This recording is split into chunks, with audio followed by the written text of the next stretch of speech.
Good morning, students. Hope you all are good. So ఇప్పటి వరకు మనం 2 యూనిట్స్ కంప్లీట్ చేసుకున్నాం బిజినెస్ అనలైటిక్స్లో. సో ఇప్పుడు వచ్చేసరికి థర్డ్ యూనిట్ అనమాట. సో థర్డ్ యూనిట్ టాపిక్ అంతా హైపోథసిస్ మీద ఉంటుందన్నమాట. సో థర్డ్ యూనిట్ కాన్సెప్ట్ ఏంటంటే హైపోథసిస్. సో మీరు స్టాటిస్టిక్స్లో ఆల్రెడీ ఈ వర్డ్ వినే ఉంటారు, హైపోథసిస్ అనేది. సో స్టాటిస్టిక్స్లో ఎక్కువ ఇదే యూజ్ చేస్తారనమాట. One of the statistical methodology ఏంటంటే hypothesis. Okay, so third unit concept అంతా మనం hypothesis testing, next types of hypothesis, next errors, వీటన్నిటి గురించి కొరిలేషన్, రిగ్రెషన్, ఇలా కొన్ని కాన్సెప్ట్స్. అంటే థర్డ్ యూనిట్ అంతా కూడా స్టాటిస్టికల్ మెథడాలజీ మీదే ఉంటుంది మనకి. ఈవెన్ అలాగా సెకండ్ యూనిట్ కూడా ఎలా ఉందో, సో థర్డ్ యూనిట్ కూడా టెస్టింగ్ మీద ఉంటుందన్నమాట. సో హైపోథసిస్ టెస్టింగ్ మీద, అంటే ఇదంతా కూడా స్టాటిస్టికల్ మెథడాలజీసే. సో సెకండ్ యూనిట్లో కూడా మనం అనోవా, ఎంఎనోవా ఇలాంటివన్నీ చూసాం కదా. ఇవన్నీ కూడా ఏంటి, స్టాటిస్టికల్ మెథడాలజీసే కదా. సో ఈవెన్ థర్డ్ యూనిట్ కూడా స్టాటిస్టికల్ మెథడాలజీసే ఉంటుంది. సో ఇందులో ఏ మెథడాలజీ అంటే హైపోథసిస్ అనమాట. సో థర్డ్ యూనిట్లో మనం దేని గురించి నేర్చుకుంటాము అంటే హైపోథసిస్ టెస్టింగ్ గురించి నేర్చుకుంటాం, ఎర్రర్స్ గురించి నేర్చుకుంటాము. నెక్స్ట్ వచ్చేసరికి నల్ హైపోథసిస్ అంటే ఏంటి, ఆల్టర్నేటివ్ హైపోథసిస్ అంటే ఏంటో తెలుసుకుంటాము. నెక్స్ట్ కొరిలేషన్, రిగ్రెషన్ అంటే ఏంటో తెలుసుకుంటాము. నెక్స్ట్ రిగ్రెషన్ లైన్ గురించి తెలుసుకుంటాము. ఇలా టీ టెస్ట్, ఎఫ్ టెస్ట్ ఇవన్నీ ఉన్నాయి కదా. సో ఆల్రెడీ మీరు థర్డ్ సెమ్లో స్టాటిస్టిక్స్ గురించి ఆల్రెడీ నేర్చుకున్నారు. సో ఈ కాన్సెప్ట్స్ అన్నీ మీకు తెలిసే ఉంటాయి. సో ఇవన్నిటి గురించి మనం థర్డ్ యూనిట్లో డిస్కస్ చేసుకుంటాం అనమాట. ఓకే, సో ఫస్ట్ అంటే ఈవెన్ మనం మెయిన్ కాన్సెప్ట్లోకి వెళ్ళే ముందు మనం హైపోథసిస్ అంటే ఏంటో చూద్దాం. ఓకేనా, మీకు నార్మల్గా జనరల్గా హైపోథసిస్ అంటే ఏంటంటే ఒక స్టేట్మెంట్ ఇవ్వడం అనమాట. అంటే మనకు తెలియని జరిగిపోయిన దాని గురించి ఒక స్టేట్మెంట్ ఇవ్వడం. స్టేట్మెంట్ ఎలా ఇస్తాము, ఎస్ అని ఇస్తాం. అది ఆ స్టేట్మెంట్ అనేది మనం అది ఒకవేళ జరిగిపోయిన ఇన్సిడెంట్ అనేది ఒకవేళ నిజం అని అన్నాం అనుకో, నిజం అని చెప్తాం. లేదు అదంతా అబద్ధం అని చెప్పాం అనుకో, నో అని చెప్తాం. సో అది ఎస్ అయినా అవ్వచ్చు, నో అయినా అవ్వచ్చు, కానీ బోత్ అవ్వదు. ఓకేనా, బోత్ ఎస్ ఆర్ నో మాత్రం అవ్వదు స్టేట్మెంట్ నార్మల్గా ఇవ్వడం. ఇప్పుడు ఏదైనా ఇన్సిడెంట్ జరిగింది అనుకోండి, ఇప్పుడు అలా మనకు తెలియని దాని గురించి అనమాట. ఇప్పుడు బయట వాళ్ళు ఎవరైనా నార్మల్గా ఇప్పుడు పాపులేషన్ దగ్గరికి వచ్చాం అనుకోండి, పాపులేషన్ మనం ఏం చెప్తాం, మన కంట్రీలో ఎంతమంది పాపులేషన్ ఉంది అంటే మనం నార్మల్గా ఏమని చెప్తాం, 130 crores సంథింగ్ అలా చెప్తాము. సో అదంతా ఏంటి, మనకు తెలియని విషయం. అంటే మనం అందులోకి వెళ్ళి దూరి ఏమీ ఫైండ్ అవుట్ చేసి ఏం చేయలేదు కదా. సో అది మనకు తెలియని విషయం. సో ఇప్పుడు ఆ తెలియని విషయం గురించి మనం ఒక స్టేట్మెంట్ ఇవ్వాలి. ఎవరైనా వచ్చి ఇప్పుడు మన ఇండియా మొత్తం పాపులేషన్ వచ్చేసరికి 130 crores అని అన్నారు అనుకోండి. సో అది ఎస్ అని కరెక్ట్ అయితే ఒకవేళ మనకు దాని గురించి తెలిసినా తెలియకపోయినా ఒక ఎస్టిమేట్ చేసి ఒక ప్రెడిక్షన్ వాల్యూ అనేది చెప్తాము. ఎస్ అవును 130 crores, లేదు ఇట్స్ రాంగ్ ఇంకా ఎక్కువ ఉండొచ్చు మేబీ, లేకపోతే మనకు ఆల్రెడీ తెలిసిందే కరోనా ఇన్సిడెంట్స్ వల్ల చాలా జరిగిందని చెప్పి నో అని చెప్పి చెప్తాం. అది నిజం, అవును 130 crores, లేదు అది అబద్ధం, నో అని. అయితే 130 ఎస్ అని చెప్తాం, లేకపోతే నో అని చెప్తాం, కానీ రెండూ అవ్వదన్నమాట. సో హైపోథసిస్ అంటే ఏంటంటే మనకు తెలియని విషయం దాని గురించి ఒక స్టేట్మెంట్ ఇవ్వడం అనమాట. ఓకే, హైపోథసిస్ అంటే అది. ఓకేనా, సో నెక్స్ట్ వచ్చేసరికి ఇందులో నల్ హైపోథసిస్ అంటే ఏంటో, ఆల్టర్నేటివ్ హైపోథసిస్ అంటే ఏంటో కూడా మనం క్లియర్గా నేర్చుకుందాం. ఓకేనా, ఫస్ట్ డెఫినేషన్ ఆఫ్ హైపోథసిస్ చూసి రిమైనింగ్ అన్నీ మీకు జనరల్గా ఎక్స్ప్లెయిన్ చేస్తాను. ఓకేనా, సో ఫస్ట్ హైపోథసిస్ అంటే ఏంటో చూద్దాం. Hypothesis is statement subjects to verification are is a guess but experienced guess based on some facts. So ఇందులో చూసారు కదా, హైపోథసిస్ అంటే ఏంటి, ఒక స్టేట్మెంట్, ఒక గెస్ అనమాట. మనం ఎస్టిమేట్ చేసి చెప్పేదాన్ని గెస్ అనే కదా అంటాము, ప్రెడిక్షన్ వాల్యూ. ఓకేనా, అలా చెప్పేదాన్ని హైపోథసిస్ అంటాం మనం. In most cases the hypothesis will be based upon previous studies. So hypothesis చాలా వరకు ప్రీవియస్ స్టడీస్ మీదే బేస్ చేసుకొని చెప్తాం. ఇప్పుడు నార్మల్గా ఎవరైనా వచ్చి మన ఇండియా పాపులేషన్ 130 crores అన్నప్పుడు అంటే మనం అది ఆల్రెడీ విని ఉంటాం కదా. అంటే మనం నార్మల్గా జీకే చదువుకున్నప్పుడు కానీ 10th నుంచి కానీ నేర్చుకుంటూనే వచ్చి ఉంటుంది. ఇది అనేది మనకు తెలుస్తూ ఉంటుంది న్యూస్ ఛానల్స్ చూసే వాళ్ళకి గట్ట. కోర్స్ మీరు స్టూడెంట్స్ కాబట్టి మీకు కూడా తెలిసే ఉంటుంది. సో మీకు ప్రీవియస్ స్టడీస్ బేస్ చేసుకొని అవును అని చెప్తారు, లేకపోతే ఒక ఎస్టిమేట్ చేసి గెస్ చేసి చెప్తారు. అవునా? ఇప్పుడు నార్మల్గా 130 crores అంటే చాలామంది మ్యాక్సిమం మీరు ఏమని చెప్తారు, కాదు ఇంకా ఎక్కువ ఉండొచ్చు, లేకపోతే కరోనా వల్ల ఇంకా తక్కువ ఉండొచ్చు అని చెప్తారు.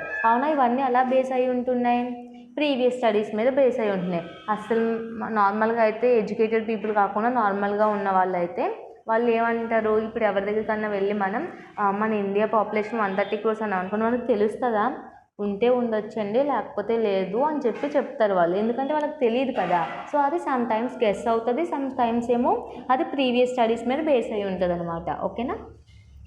According to Bailey, A hypothesis is a proposition in testable form and predicts a particular relationship between two or more variables. So ఒక పర్టికులర్ రిలేషన్షిప్ అనేది అంటే రెండు లేకపోతే అంతకన్నా ఎక్కువ వేరియబుల్స్ మధ్య ఉన్న రిలేషన్షిప్ని పర్టికులర్ రిలేషన్షిప్ని చెప్తుంది అనమాట. ఓకేనా? Bayliss hypothesis. Next, according to definition by Greenell, hypothesis written in such a way that it can be proven or disproven by valid and reliable data.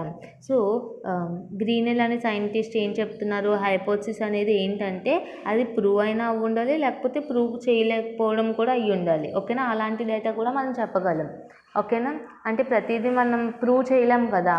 జనరల్గా ఇప్పుడు గాడ్ ఉన్నాడా లేదా అంటే ఏమని చెప్తారు, కొంతమంది ఎస్ అని చెప్తారు, కొంతమంది నో అని చెప్తారు. దాన్ని మనం ప్రూవ్ చేయగలమా?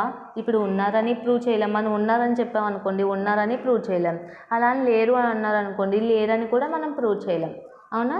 సో ఇలాగ కొన్ని టైమ్స్ మనం హైపోథసిస్ అనేది ఒక స్టేట్మెంట్ అనేది ఇచ్చినప్పుడు ఆ స్టేట్మెంట్ ప్రూవ్ చేయగలం, కొన్ని టైమ్స్ ప్రూవ్ చేయలేము. ఓకేనా? Next, in statistics testing of hypothesis plays key role to take decisions about the population based on the sample. So మనం హైపోథసిస్ అనేది ఏంటి, డెసిషన్స్ అనమాట. ఒక పాపులేషన్ మీద కానీ లేకపోతే దేని మీద పారామీటర్స్ కానీ ఏదైనా తీసుకున్నాం అనుకోండి, దాని మీద మనం ఒక డెసిషన్ అనేది తీసుకుని చెప్తామన్నమాట. ఓకేనా? Next, hypothesis in statistic was defined as hypothesis is the statement about the parameters of probability distribution. So hypothesis అంటే మనం ఏమని చెప్పుకోవచ్చు, స్టాటిస్టికల్ వైజ్గా చెప్పుకోవాలంటే దట్స్ ఏ స్టేట్మెంట్. దేని గురించి, పారామీటర్స్ గురించి కానీ పాపులేషన్ గురించి కానీ చెప్పే స్టేట్మెంట్ అనమాట. ఓకేనా? In testing of hypothesis we can either accept the hypothesis or reject the hypothesis. So మనం హైపోథసిస్ టెస్టింగ్ ఆఫ్ హైపోథసిస్ చేసినప్పుడు మనం సమ్ టైమ్స్ ఆ హైపోథసిస్ని యాక్సెప్ట్ చేయొచ్చు, సమ్ టైమ్స్ రిజెక్ట్ చేయొచ్చు అనమాట. Based on the hypothesis we apply different statistics like T test, F test, డెస్ test, chi-square test etcetera. So మనం ఈ స్టాటిస్టికల్ హైపోథసిస్ చేసినప్పుడు మనం కొన్ని స్టాటిస్టికల్వి టెస్ట్స్ అనేవి యూజ్ చేస్తాం అనమాట. ఏమేమి టెస్ట్లు మనకు ఆల్రెడీ తెలుసు, T test, F test, Z test, chi-square test, ఇలా డిఫరెంట్ టెస్ట్లు అనేవి ఉన్నాయి కదా, ఇవన్నీ మనం యూజ్ చేయాల్సి ఉంటుంది అనమాట. Okay? Next, the characteristics of a hypothesis are. So హైపోథసిస్కి క్యారెక్టరిస్టిక్స్ ఏంటి, ఫస్ట్ వన్ వచ్చేసరికి a hypothesis must be capable of verification. So hypothesis ఎలా ఉండాలి, అది వెరిఫికేషన్కి క్యాపబుల్ అయి ఉండాలి. ఓకేనా? A hypothesis need to be precise, simple and specific. So hypothesis compulsory ఎలాంటిది తీసుకోవాలి, చాలా సింపుల్గా ఉన్నది, స్పెసిఫిక్ వాల్యూస్ ఇచ్చేది, ప్రిసైజ్ వాల్యూ ఇచ్చేది తీసుకోవాలన్నమాట. ఓకేనా? Next, a hypothesis must be related to the existing body of knowledge.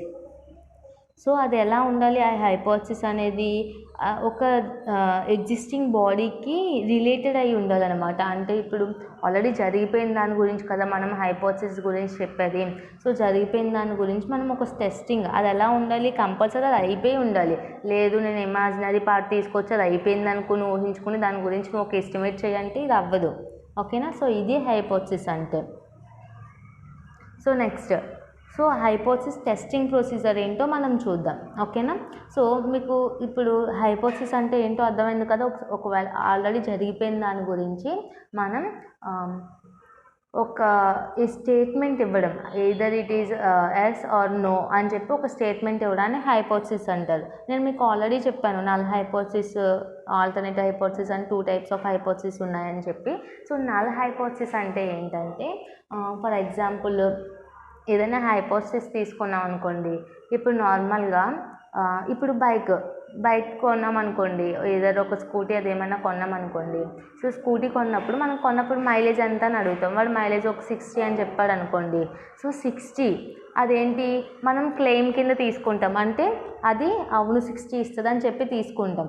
ఆ క్లెయిమ్ని మనం అవును ఇప్పుడు క్లెయిమ్ తీసుకుంటాం. మనం ఏం ప్రూవ్ చేయాలి? 60, వాడు 60 అన్నాడు మనం బైక్ తీసుకున్నప్పుడు. సో 60 అని ప్రూవ్ చేయాలి, క్లెయిమ్ అదే కదా. సో ఇప్పుడు మనం ఏం చేయాలి? అది ఫస్ట్ దానికి ఒక ఎస్టిమేట్ చేయాలి కదా.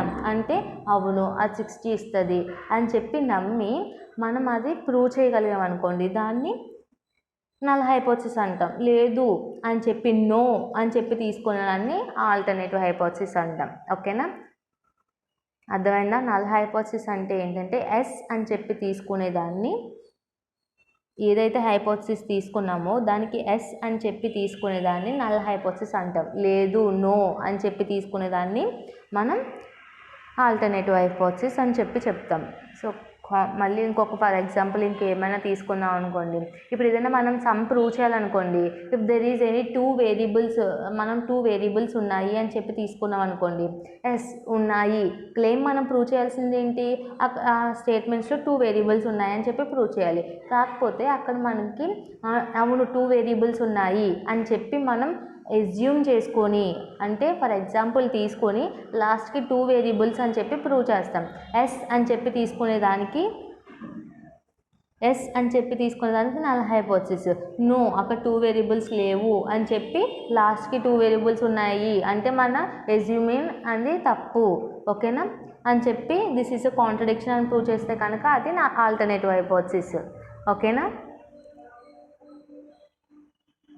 సో అర్థమైందా అనుకుంటున్నాను null hypothesis and alternative hypothesis. ఇప్పుడు మనం ఏదైతే క్లెయిమ్ ప్రూవ్ చేయాలో నల్ హైపోథసిస్ అంటే ఎస్ అని చెప్పి తీసుకుని మనం ప్రొసీజర్ చేయాలి, అది నల్ హైపోథసిస్. లేదు నో అని చెప్పి తీసుకొని ప్రొసీజర్ చేయాలి, అది ఆల్టర్నేటివ్ హైపోథసిస్. ఓకేనా? ఇప్పుడు మనం పాపులేషన్ గురించి మీకు ఎగ్జాంపుల్ చెప్పాను. అనదర్ ఎగ్జాంపుల్ చూసుకోవాల్సి వస్తే ఎస్ మన ఇండియాలో 130 crores ఉన్నారు. క్లెయిమ్ ఎస్ 130 crores ఉన్నారని ప్రూవ్ చేయాలి మనం. ఓకేనా? అది క్లెయిమ్. సో అక్కడ మనం ఎస్యూమ్ చేయాలి ఫస్ట్ కదా. అవును 130 crores ఉన్నారు, ఈ స్టేట్లో ఎంతమంది ఉన్నారు, ఈ స్టేట్లో ఎంతమంది ఉన్నారు అని మనం ప్రొసీజర్ అనేది చేస్తాం కదా. సో ఫస్ట్ మనం ఏం తీసుకున్నాం? స్టేట్మెంట్ ఎస్ ఉన్నారు అని చెప్పి తీసుకున్నాం. సో అది నల్ హైపోథసిస్. ఫస్ట్ మనం క్లెయిమ్ 130 crores క్లెయిమ్ అయితే మారదు, క్లెయిమ్ అదే. సో ఇక్కడ మనం లేరు అని చెప్పి తీసుకున్నాం అనుకోండి, సో అది ఆల్టర్నేటివ్ హైపోథసిస్. ఓకేనా?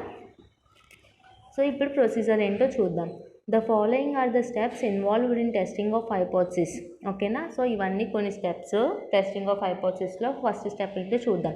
Setup the null hypothesis H0. So ఇందులో చూసారు కదా, ఫస్ట్ నల్ హైపోథసిస్ అనేది సెట్ చేసుకోవాలి. నల్ హైపోథసిస్ని H0తో ఇండికేట్ చేస్తాము, ఆల్టర్నేటివ్ హైపోథసిస్ని H1తో ఇండికేట్ చేస్తాము. ఓకేనా? సో ఇప్పుడు మనం ఫస్ట్ నల్ హైపోథసిస్ని సెట్ చేసుకోవాలి. సెట్ చేసుకున్న తర్వాత ఏం చేయాలి చూద్దాం. If we want to test the significance of the difference between a statistic and the parameter or between 2 independent simple statistics, then we set up the null hypothesis that the difference is not significant. So ఇప్పుడు మనం null hypothesis తీసుకున్నాం అనుకోండి, అప్పుడు మనం ఏం find out చేస్తాం? ఇందులో significance value, that means ఒక పారామీటర్స్కి కానీ లేకపోతే ఇండిపెండెంట్ వేరియబుల్స్కి కానీ లేకపోతే 2 స్టాటిస్టిక్స్ కానీ మధ్య ఉన్న డిఫరెన్స్ అనేది ఫైండ్ అవుట్ చేస్తాం. ఆ డిఫరెన్స్ ఏముంటుంది? నాట్ సిగ్నిఫికెన్స్ అనమాట. అంటే మధ్యలో ఏమీ డిఫరెన్స్ ఉండదు, నో డిఫరెన్స్ అనమాట నల్ హైపోథసిస్లో. అంటే ఏంటి? ఇప్పుడు నార్మల్గా క్లెయిమ్ ఏదైతే వస్తుందో మనం ఎస్ అని తీసుకున్నాం అనుకోండి, అదే నల్ హైపోథసిస్ కదా, డిఫరెన్స్ ఏమి ఉండదు. నో అని చెప్పి తీసుకున్నాం అనుకోండి, అది ఆల్టర్నేటివ్ హైపోథసిస్ కదా, అప్పుడు 2 డిఫరెన్స్ వస్తాయి. ఓకేనా? సో ఇప్పుడు సెకండ్ చూద్దాం. If you want to test any statements about the population, we set up the null hypothesis that it is true. So ఇప్పుడు ఏదైనా పాపులేషన్కి స్టేట్మెంట్ ఇవ్వాలనుకోండి, ఫస్ట్ నల్ హైపోథసిస్ ట్రూ అని చెప్పి తీసుకుంటాం. ఓకేనా? So next step 3. Set up the alternative hypothesis H1. So ఇప్పుడు alternative hypothesis తీసుకుంటాం. ఆల్టర్నేటివ్ హైపోథసిస్ని H1తో ఇండికేట్ చేస్తాం. తర్వాత ఏంటి, స్టాటిస్టిక్స్ అనేవి తీసుకుంటాం, అంటే వేరియబుల్స్ అండర్ H0 తీసుకుంటాం అనమాట. సో ఫోర్త్ స్టెప్ ఏంటి, మనం అప్రోప్రియేట్ లెవెల్ ఆఫ్ సిగ్నిఫికెన్స్ని చూస్ చేసుకోవాలి. అంటే నేను చెప్పాను సిగ్నిఫికెన్స్, లెవెల్ ఆఫ్ సిగ్నిఫికెన్స్ 5% కానీ 1% కానీ ఉంటుందని చెప్పి మనం ప్రీవియస్ యూనిట్లో ఆల్రెడీ డిస్కస్ చేసుకున్నాం. ఓకేనా. Next 5th unit, we compare the computed value of Z in step 4. So ఇక్కడ మనం Z వాల్యూ అంటే parameter value, that means statistic value find out చేయాల్సి ఉంటుంది. ఓకేనా. సో అది ఎంత significant value, that means level of significance ఎంత level ఉందో అని చెప్పి మనం అది ఆల్ఫాతో ఇండికేట్ చేస్తాం అనమాట. సో ఇప్పుడు మనం కనుక Z వాల్యూ ఫైండ్ అవుట్ చేసాం అనుకోండి, అది లెస్ దాన్ ద టాబ్లెటెడ్ వాల్యూ ఉందనుకోండి, H0ని యాక్సెప్ట్ చేస్తాం, లేకపోతే రిజెక్ట్ చేస్తాం అనమాట. ఓకేనా.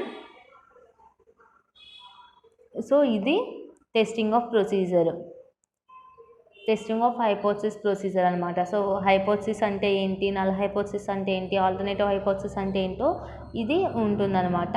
సో ఇది కాన్సెప్ట్. మీరు హైపోథసిస్ మీద ఎలాంటి క్వశ్చన్స్ అడిగినా మీరు ఈజీగా ఆన్సర్ చేయగలరు అనమాట. ఓకే.